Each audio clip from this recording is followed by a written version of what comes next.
Watching someone you love struggle with trauma can feel very overwhelming. You want to help, but sometimes nothing that you do or say seems to be or feel enough.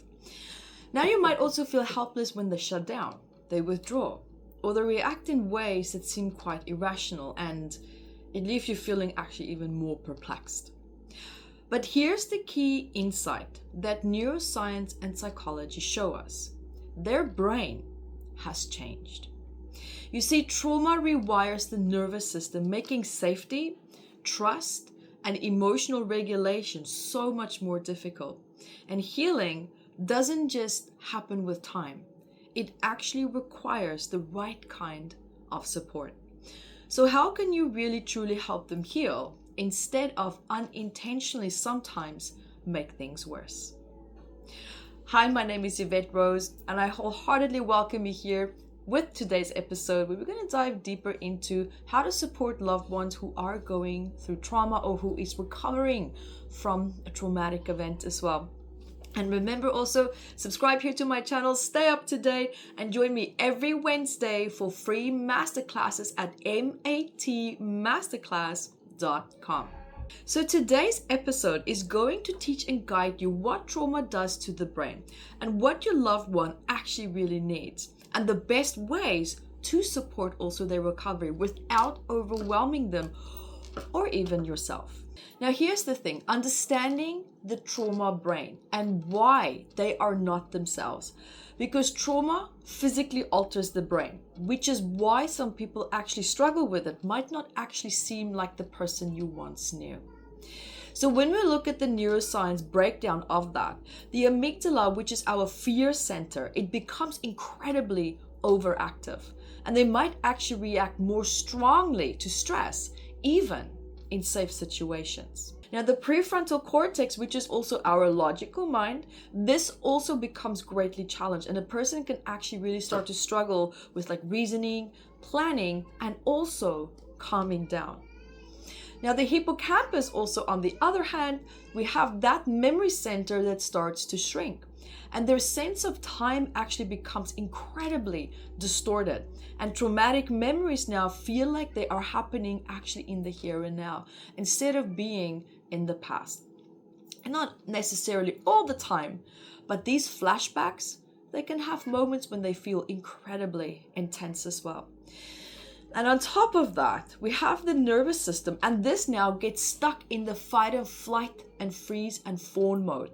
Now this can also cause them sometimes to maybe lash out, they withdraw, they shut down, or they become overly accommodating. Now here is what not to do. Don't say things, for example, like just let it go, or it's in the past, or you need to move on. That doesn't register to their nervous system at all. Logically speaking, they get it, but the nervous system is not fully in alignment with the common logic that a person who's not going through that, for example, would see. Is a completely different resonance in relationship to how they feel in that moment. Another point also, and this is sometimes the hardest, is don't get frustrated if they overreact to small stressors. It's not a choice. It's their nervous system reacting. No one wakes up thinking, how much can I stress and panic today? How many panic attacks can I have today? It's not like we wake up wanting that, right? All these reactions are, of course, unwanted. But sometimes that knee-jerk reaction, that sensitivity is so incredibly heightened that it just bursts out, and sometimes it happens before a person can actually catch it. And also another point is, don't assume that because they are acting normal, that some days that they are fully healed. Trauma recovery is not linear, and it's not overnight. Now here is what to do. Understand that their reactions are not about you.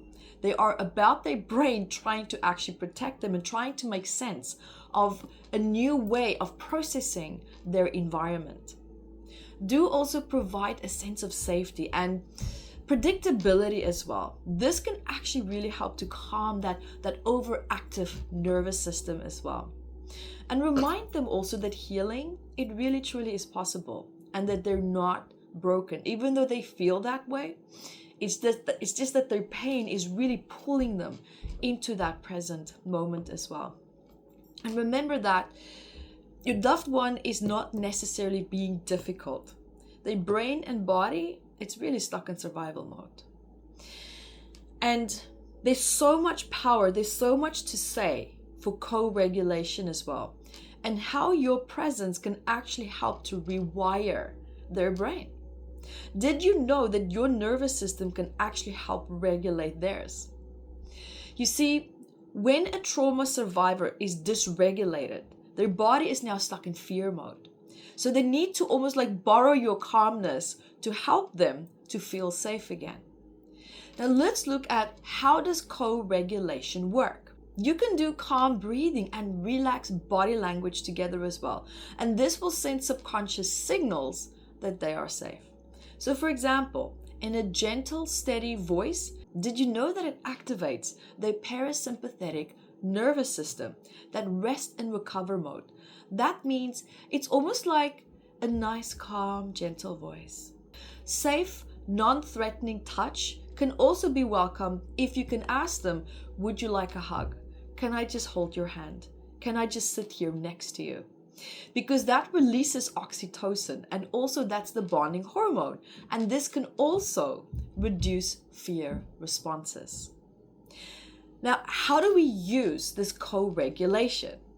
You see, you can breathe calmly and deeply when they, for example, are triggered. And you can do this together. So this, for example, would encourage the nervous system, and they can start to mirror yours. You can also suggest maybe grounding techniques together, like holding like a warm cup of tea, walking around outside, pressing their feet into the floor, and so forth. I mean, dancing, do a yoga class together. All of this can help them to also co-regulate with you. And phrases that are also safe is that I am here with you right now. Right now, in this very moment, you are safe. And take your time, there is no rush. You see, your presence is so much more powerful sometimes actually even than words. So focus also on how you make them feel, not just what you say as well. Because communication can also heal. And so here is also what to say and what to perhaps avoid. Because trauma survivors, they often struggle with trust, emotional expression, and feeling also understood. Now, here's a lot of common mistakes that people make when they use words to try to support the person. So one of them, for example, could be is that, hey, you know, other people have it worse. Yikes. Well, we don't know that. We don't know what is going on in their heart and how intensely they're actually really feeling that trauma. There's another form also that's called toxic positivity. Everything happens for a reason. That's not the best approach to someone who is in a place of pain. They cannot rationalize their way out of that distress, because remember, the prefrontal cortex is feeling greatly challenged with all the stress that has been flooded with as well. And another thing to not do is to rush their healing. Aren't you going to get over this? It's tough because that's our attachment wanting to see them get better so that we can feel better when we are with them, right? So be mindful, because that's now not really about them anymore. It's now about maybe us and what we want and how we feel. Now, here's another point of what to say instead. You see, it makes sense, for example, that you feel this way. So validating their emotions, it really helps them to feel safe. And another one also is, I am here, no matter what. You see, so reassurance, it builds trust. Another point also is take your time. I'm not going anywhere. And let them control the pace of their healing as well. Now, trauma survivors, they don't need advice always, all the time. They need to feel heard, seen, and safe. Now, another point also that can be quite challenging during these phases is boundaries, and also protecting yourself while you are supporting them. And great resources that you can dive into is, if you want, is relationship resolution, right? Especially if you are in a romantic relationship with someone who's healing, this can be a really great book to support you and help you with that. If you want to understand their trauma better, you can have a look at this book as well, Trauma Decoded. This might be another wonderful source to help that person, and especially you as well, to understand their challenges a lot better as well. And if boundaries is a challenge for you, then Boundary Breakthrough is going to be a really, really great book for you as well. And even maybe the person that's going through the trauma, maybe they're struggling with boundaries. All these sources would be fantastic sources to have a look at and to support them as best as possible as well. Because supporting someone through trauma, listen, it can be very emotionally draining. If you don't have healthy boundaries, not just necessarily with them, but also with you, how much are you going to help them? How far are you going to step into this role of being like a support pillar to them as well? Now, here are some great ways how to protect also your own energy. Number one is, don't take on their emotions as your own. Support them, but don't absorb them. See, so set also time boundaries. It's okay to say that I need to take a break to take care of myself right now, but I love you and I'll check in with you later again today. Another point also is to encourage professional help, right? You're not the therapist, and it's okay to guide them toward experts. That's really important.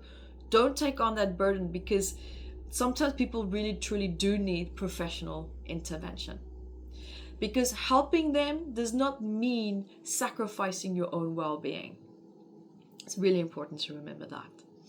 And look, I mean, trauma recovery, it's not linear. So be patient with the process as well, because healing doesn't happen in a straight line, right? Some days they might seem strong, some days they might seem quite stable, and other days they might have a complete breakdown or really have a lot of triggers to really small matters. Because the brain heals in waves. It's not a straightforward path, and regression is part of progress.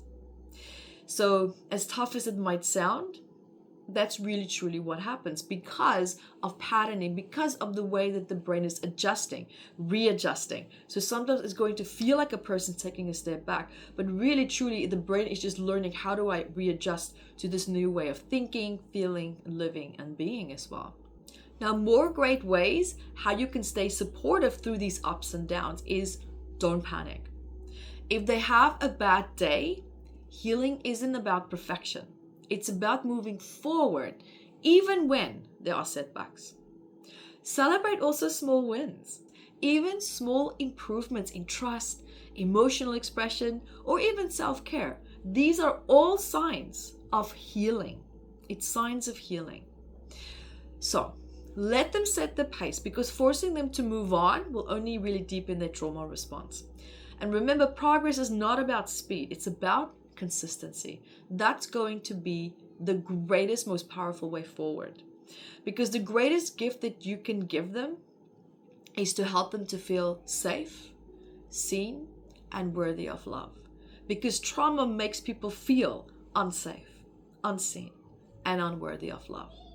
So your role, like I said, it's not to fix them, but it's to help to remind them that healing really truly is possible.